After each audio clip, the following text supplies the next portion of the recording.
Karibu Sechi Media One. Subscribe sasa uwe wa kwanza kupata. Unadhani una nafasi ya kumlaumu katika zile mechi ambazo Yanga hawajafanya vizuri? Kwa mimi maoni yangu, mimi nina nafasi ya kumlaumu huyu jamaa. Naweza nikamlaumu kwa namna moja au nyingine. Especially katika mechi ambayo Yanga wamecheza na Azam, mechi ambayo ni ya nusu finali ya kombe la shirikisho la CRDB. Ukiangalia Yanga ambavyo walivyokuwa wanacheza, ni kama kulikuwa hakuna mpango mkakati maalum kutoka katika benchi la ufundi. Yanga walikuwa wanacheza tu kutumia uwezo wao binafsi, au sio? Ukiangalia Yanga katika nyakati mbili, namna ambavyo wanacheza katika nyakati mbili, nyakati ambazo wanashambulia na nyakati ambazo wanashambuliwa. Unajua, ili upate timu iko bora katika mechi husika, angalia nyakati mbili, wakishambulia wanashambulia katika mfumo gani, na wakiwa wao wanashambuliwa wanazuia katika mfumo gani. Unawapata Yanga walikuwa bora kidogo wakiwa wanashambulia, wana attack vizuri, wanafika kwenye box la Azam, ni vile wanakosa kuwa clinical enough na kufunga magoli.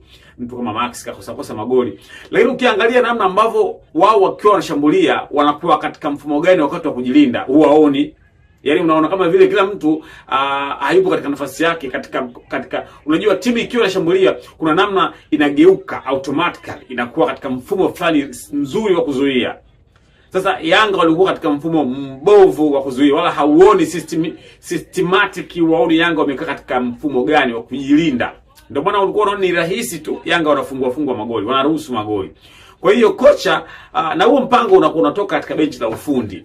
Katika benchi la ufundi la Yanga, kocha mkuu akiwa huyu Amri alikuwa hana mpango maalum kabisa Yanga wanajidefend vipi. Na hata akiwa na attack kidogo walikuwa wanaonyesha mfumo mzuri, na mfumo wao mzuri katika kwa attack ulikuwa unatengenezwa na wachezaji wenyewe tu automatic. Wakina Pacome wanakimbia au wana run, wakina Max Nzengeli. Hakuna systematic kiufundi Yanga walikuwa wanacheza mfumo gani. Uone au sio? Hata substitution sio za kiufundi. Kwa hiyo kocha huyu aliyopo huyu hii timu inamzidia.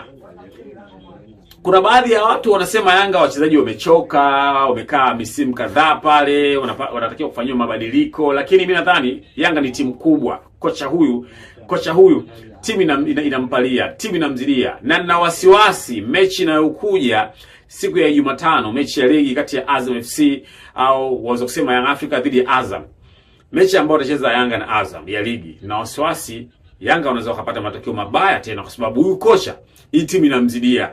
Yaani hii timu inampalia kabisa.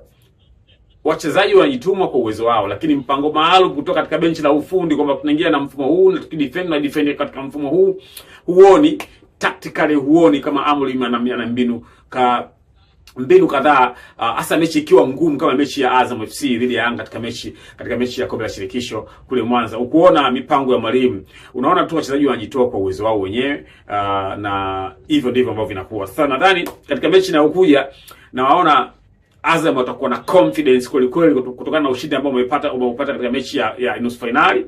Kuelekea mechi hiyo watakuwa na confidence, lakini pia Yanga pia wata lose confidence, kwa sababu unapotoka kufungwa unakuwa kama hujiamini. Lakini pia huyu kocha ndo mtu ambaye mimi naona kama anaweza kusababisha Yanga wakapoteza tena, kwa sababu tactically sio mzuri sana. Timu inamzidia Yanga, wanapaswa kutafuta kocha. Tunajua msimu unaelekea mwisho, ndio maana wanamalizia naye, lakini nadhani msimu unaokuja Yanga watatafuta kocha mwingine ambaye anaweza kusimama vizuri katika kikosi hichi, na Yanga wakarudisha fomu yao, wakawa wanafanya vizuri. Yes, bana, mimi naitwa Bilo Baba T aka unaweza kuniita hivyo. Nimeshakusanua kwa